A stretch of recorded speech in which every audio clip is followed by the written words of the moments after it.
Hello friends, welcome back to my YouTube channel. मेरे YouTube channel target vision में आप लोगों का बहुत बहुत स्वागत है। आज मैं आप लोगों को क्लास 12 का पॉलिटिकल चैप्टर 1 शीत युद्ध का दौर जो कि ऑब्जेक्टिव है से संबंधित लेकर आया हूँ। तो पूरी बात बताएंगे। यदि आप इस चैनल को अभी तक सब्सक्राइब नहीं किए तो चैनल को सब्सक्राइब कर दें, और वीडियो पसंद हो तो लाइक करें, कमेंट करें और शेयर करें, और अपने दोस्तों के पास ज़रूर शेयर करें। तो शुरू करते हैं एक एक करके। चैप्टर नेम क्या है? शीत युद्ध का दौर है। ये शीत युद्ध का दौर चैप्टर जो कि पॉलिटिकल का चैप्टर 1 है। पॉलिटिकल साइंस क्लास 12 का चैप्टर 1 शीत युद्ध का दौर। तो शुरू करते हैं एक एक करके। क्वेश्चन क्या कहता है? फर्स्ट क्वेश्चन कहता है शीत युद्ध की शुरुआत कब से माना जाता है? तो शीत युद्ध की शुरुआत कब से माना जाता है? तो शीत युद्ध की शुरुआत जो होता है वो माना जाता है, कब से माना जाता है? तो 1945 से माना जाता है। नेक्स्ट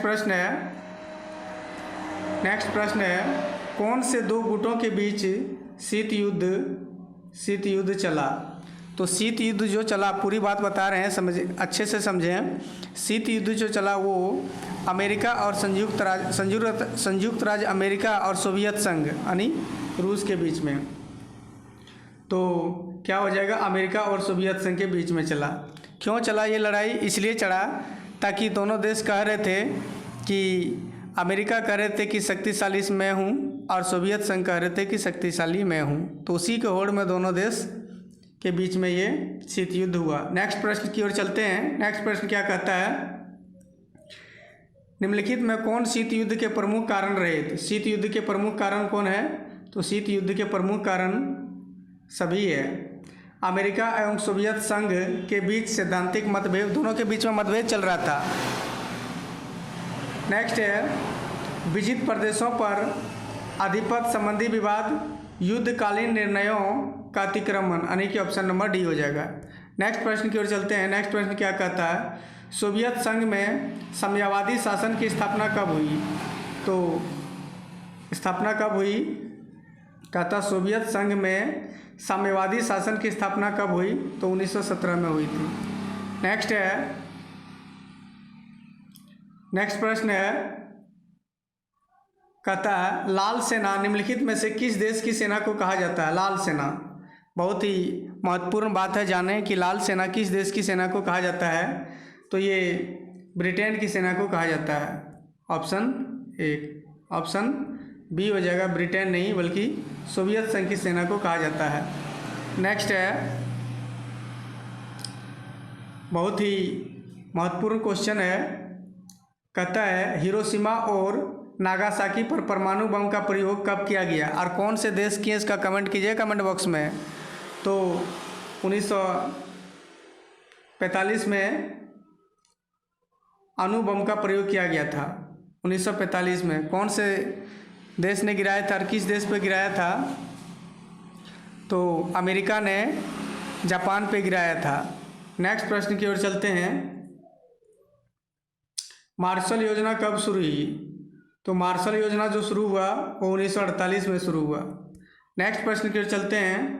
नेक्स्ट कहता है सोवियत संघ द्वारा बर्लिन की नाकेबंदी कब की गई? तो बर्लिन की जो नाकेबंदी की गई थी वो 1948 में की गई थी। नेक्स्ट प्रश्न है नाटो की स्थापना कब हुई? तो नाटो की जो स्थापना हुई वो 4 अप्रैल 1949 में हुई। नेक्स्ट है नाटो की स्थापना का मुख्य उद्देश्य क्या था? तो नाटो के स्थापना का मुख्य उद्देश्य था पश्चिम यूरोप में सोवियत प्रभाव के विस्तार को रोकना। नेक्स्ट है नाटो के स्थापना के समय कितने सदस्य देशों ने हस्ताक्षर किया था? तो 20 सदस्य देशों ने हस्ताक्षर किया था। नेक्स्ट प्रश्न है चीन संयुक्त राष्ट्र संघ का सदस्य कब बना? तो इसका सदस्य कब बना? तो इसका सदस्य बना 1971 में। नेक्स्ट है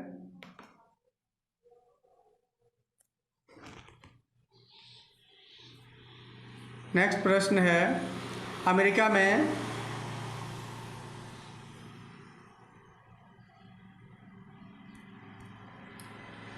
अमेरिका में वाटरगेट कांड की घटना कब हुई थी? तो अमेरिका में वाटरगेट कांड की घटना 1947 में हुई थी, 1947 में।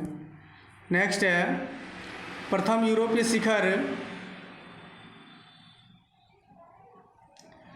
यूरोपीय सुरक्षा शिखर सम्मेलन कब हुआ? तो ये हुआ 1973 में। नेक्स्ट है, क्यूबा के मिसाइल संकट के समय संघ के प्रधानमंत्री कौन थे? तो निकिता खुश्चेव थे, option number B. Next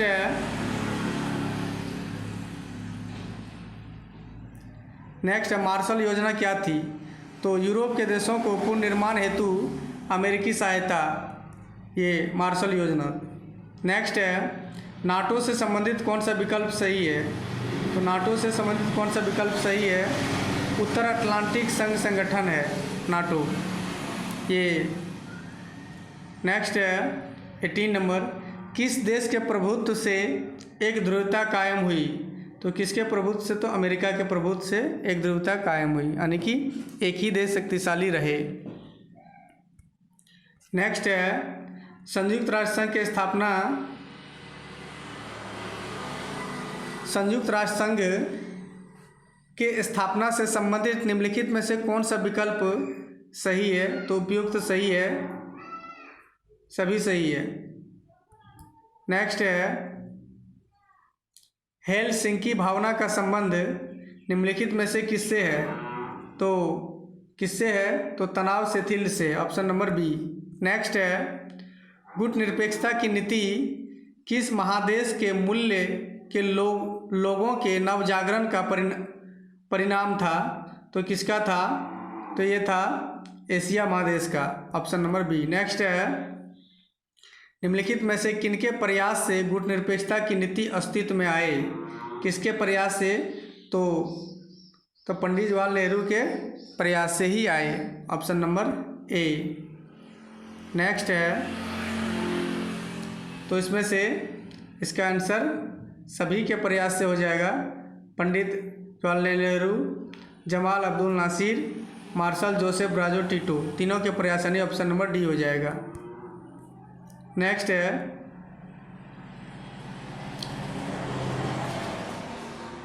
Nehru, Nasir एवं टिटो के द्वारा बताए गए गुटनिरपेक्षता के अधिकारों में निम्नलिखित में से कौन सही है?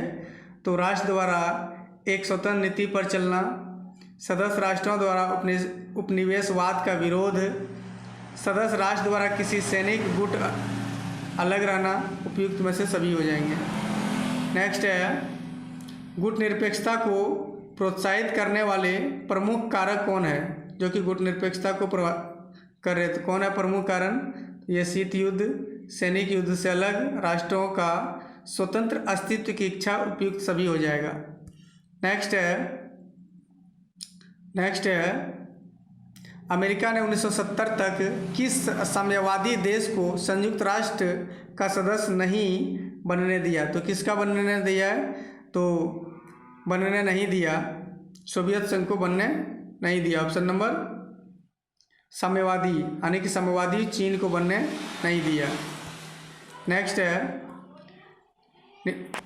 निम्नांकित में से शीत युद्ध का सबसे बड़ा प्रतीक कौन था?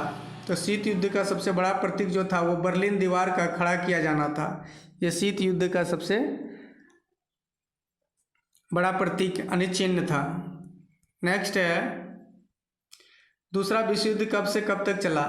बहुत ही महत्वपूर्ण बात है। दूसरा विश्व युद्ध कब से कब तक चला?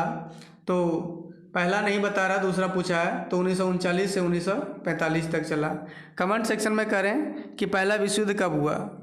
कमेंट सेक्शन में जरूर करिए कि पहला विश्व युद्ध कब हुआ। नेक्स्ट है, क्यूबा मिसाइल संकट के समय अमेरिका के राष्ट्रपति कौन थे? तो अमेरिका के राष्ट्रपति थे जॉन एफ कैनेडी। नेक्स्ट है, जर्मनी का एकीकरण कब हुआ? बहुत ही इंपॉर्टेंट बात है। जर्मनी का एकीकरण कब हुआ? तो 1990 में हुआ जर्मनी का एकीकरण। जर्मनी का एकीकरण कब हुआ? 1990 में हुआ। नेक्स्ट प्रश्न है, शीत युद्ध के दौरान जर्मनी का एकीकरण किस वर्ष में हुआ था? तो किस वर्ष हुआ था? तो अक्टूबर 1990 में हुआ था जर्मनी का एकीकरण। नेक्स्ट है शीत युद्ध के दौरान शक्ति के कितने केंद्र थे? तो शक्ति के 2 केंद्र थे। नेक्स्ट है पहले गुटनिरपेक्ष सम्मेलन में भारत का प्रतिनिधित्व किसने किया? तो भारत का जो प्रतिनिधित्व किया वो नेहरू साहब ने किए। ऑप्शन नंबर पंडित जवाहरलाल नेहरू ने किए थे ऑप्शन। नेक्स्ट है 1917 में रूस में साम्यवादी राज की स्थापना किसने किया? तो किसने किया? लेनिन ने किया। नेक्स्ट है पहला गुटनिरपेक्ष सम्मेलन कहाँ हुआ? तो पहला गुटनिरपेक्ष सम्मेलन कहाँ हुआ? बेलग्रेड में हुआ। Option number B. नेक्स्ट है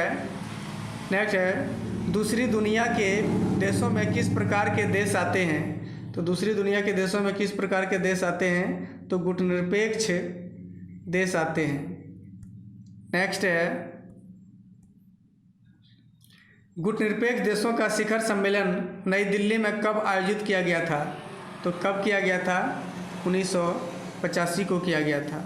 नेक्स्ट है निम्नलिखित में से कौन सोवियत संघ के विखंडन का परिणाम नहीं है? तो विखंडन का परिणाम नहीं है, क्या नहीं है? मध्य पूर्व में संकट नहीं है।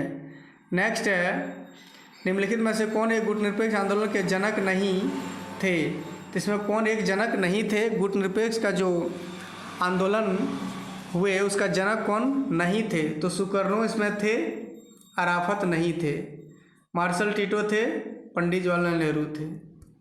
नेक्स्ट तो इस प्रकार ये 38 क्वेश्चन है जो कि बहुत ही इम्पोर्टेंट है और ये क्लास 12 का पॉलिटिकल का चैप्टर 1 है। यदि आपको समझ में आ गया और कुछ सीखे तो इस चैनल को ज़रूर से ज़रूर सब्सक्राइब कर लें और अपने दोस्तों के पास शेयर करें ताकि हर वीडियो का नोटिफिकेशन सबसे पहले आप तक पहुँचे। जय हिंद दोस्तों।